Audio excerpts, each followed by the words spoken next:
Have you ever posted a car up for sale thinking that you'd be racking in thousands of dollars in profit, then weeks go by and you're struggling to sell that same car? Well, it's a good chance that you get stuck flipping the wrong car to start with. So what I'm going to do is I'm going to go through the best American cars to flip and put them in a tier list from D all the way up to S, so that you can see what's the cars that you should be trying to go for and stay away from. Let's get right into it. And just as a quick disclaimer so you understand, I will say you can make profit off of literally any car that you're looking to flip. This is just one of the things that goes into how fast that car will be able to sell and how easy that flip can actually be. So we're just going to start with D tier and then work our way up from there. And we're going to kick things off with basically any Tesla cars that are out there. Although Teslas are cool, don't get me wrong, I mean it's insane how fast they are and different things like that. When people are buying them from the used market, and especially for a used car that can potentially sell under $10,000, which is really around the range that you usually want to be in to be able to sell that car quickly, you usually don't want to be selling electric cars like this. When people see that a Tesla is up for sale and it doesn't really have a warranty or anything like that on it, that's really going to be a car that they're generally going to be staying away from. Most people are kind of scared that, you know, when it starts to get through that time without a warranty, they don't want to risk having to potentially change the battery for a car like that, which could be really expensive. Next cars, we're actually going to kind of throw two cars into one. It's the Chevrolet HHR and then it's also the PT Cruisers. Both of these cars are just ugly.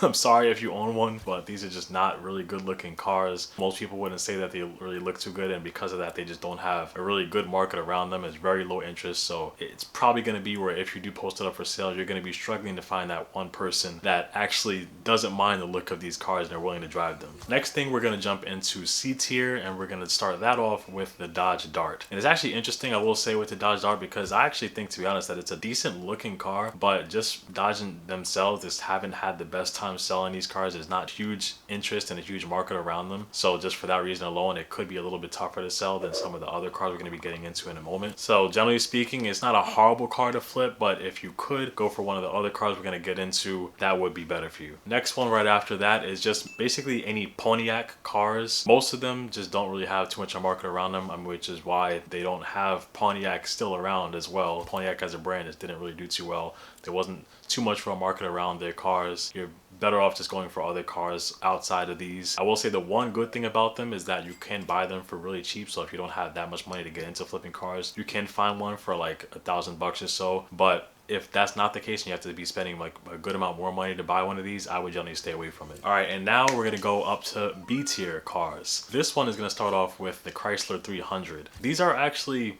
popular cars. There's actually a good interest and good market around them, and I've actually sold a good amount myself, and they've sold relatively quickly. The reason why they're in B tier is more so because of their reliability, especially if you buy one of these that have some type of issues. They're just a real pain to fix, like something as simple as just changing brakes. It can be a real headache where you have to be changing out a bunch of different sensors and rewiring certain things with the electronics to just get the braking system all together again. But if you can't get one that doesn't really have much mechanical work that it needs, and you could potentially just buy it and detail it or something like that and sell it pretty soon after, then this is a good car to buy. Next one in B tier is going to be the Ford Focus. And this is actually another interesting one for just about the same reasons. Like, these actually have a great market around them. Like, you can buy these cars for really cheap too. If you get one that's like older than a 2010, you can get them for like under $2,000 potentially. But the thing is, with their later years, I believe around like 2013 and after, they have horrible transmission problems. They have these dual clutch transmissions that I don't know why Ford would even put these in a car like that, but they did, and they're always breaking down. If you end up seeing them at auctions and stuff like that, a lot of times, even if you don't buy one with that issue, it might already have that issue as well, and it could come up pretty quickly. Having that said, if you are someone that is very mechanically inclined and you are someone that can fix these transmissions without too much of a headache, then that could be a great market for you to be able to go for cars like that and deal with those transmissions and flip them right after. But if you're not that mechanically inclined, just be very wary with going for these particular cars with the later years. Now we're going to kick things up into A tier, and there's actually a pretty decent amount of cars that are in A tier as well, starting with the Jeep Grand Cherokee. These cars, especially the older cars, are just great cars overall. When I say older, I mean like 2005 and older than that. These are cars that are very reliable. People use them for off-roading a lot of times, and it's just a big market around them. them. I will say the only thing is with the newer cars after that, they do tend to have like a lot of like electrical issues and stuff like that as well. So just be careful with that. But if you can buy them without too many issues going on, it could be an easy flip as well. Next one in A tier is going to be the Chevy Equinox. These cars have been made for a really long time now. So again, you can buy these for really cheap. You can buy them from like a 2005 model all the way up to like the newer years, that's 2015 or so. There's a great market around them. They have all-wheel drive models, which is great for areas like I'm in New York where we have snow and stuff. So there's just a great market around these cars. Not as good as what's I'm going to cover in the S tier cars, but really good cars to flip in general. Next one is going to be in A tier is going to be the Ford Explorer. Same thing with these ones. These have been made for a very long time now, all the way up to the newer years where these are like the cop cars that could be driving around. Not gonna lie, when I see some of these cars in my rear view, I get a little nervous if I think it might be a cop popping up or something like that. But these have a great market around it, and they're also pretty reliable as well. I would just say with the older years, that's like a 2010 and older than that, they do have some issues where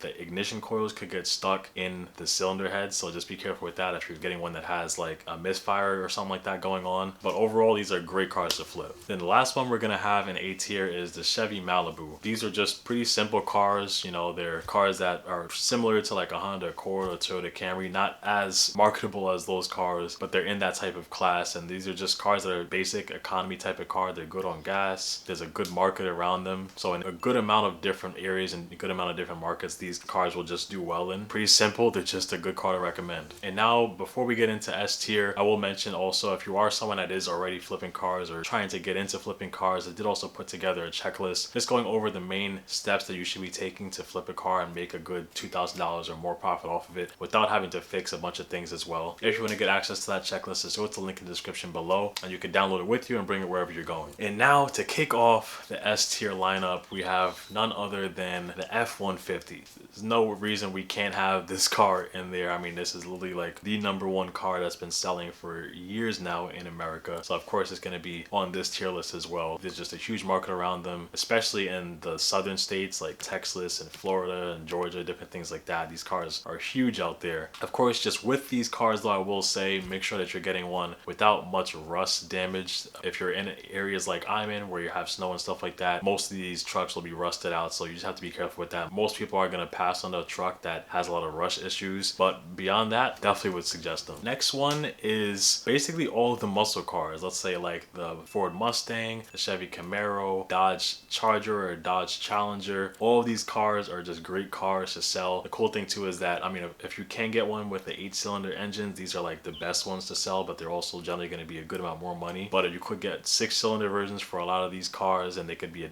decent amount cheaper. They also can come in manual transmission, and the manual versions will usually sell a little bit better and for a little bit more than the automatic versions will. I mean, these are just great cars I recommend. They're really reliable cars basically for just about all these cars as well. So I would suggest just about all of those muscle cars, those American muscle cars that are out there. Then the next one in the S tier lineup is the Chevy Silverado. I'm not going to go too deep into this one. It's basically all the same things that I said with the F-150 really carries on here. I would just say just be careful with the later models of the Silverado just because they have this cylinder deactivation that's in the engines, and sometimes these can be like a bit of a hassle to deal with. It could be cause for a lot of engine problems as well, which could be pretty costly to fix. Besides that, everything is good with these trucks to sell really quickly as well. And now last but not least in the S tier lineup, we have the Jeep Wrangler. And this car, I mean, it's a cool car. I mean, I'm not even that much of a truck person, but I like just the overall feel of these cars is just really different, and they just have a huge market around them. The cool thing with these too is that with other cars like sports cars, if they're modified and stuff like that, you kind of want to be wary with it because not everybody wants to buy these modified sports cars. But with these Wranglers, like even if you have different lift kits on them and you buy them like that or different modifications like that, people actually will still buy these cars and might even pay more for it. So these are just a great market around these cars in just about every area in the US, so highly would recommend these as well. But that's all of the cars with this video. As I mentioned, make sure you get your checklist as a guide to be able to just go along with you as you're flipping your cars, and that's about it. Till next time, peace.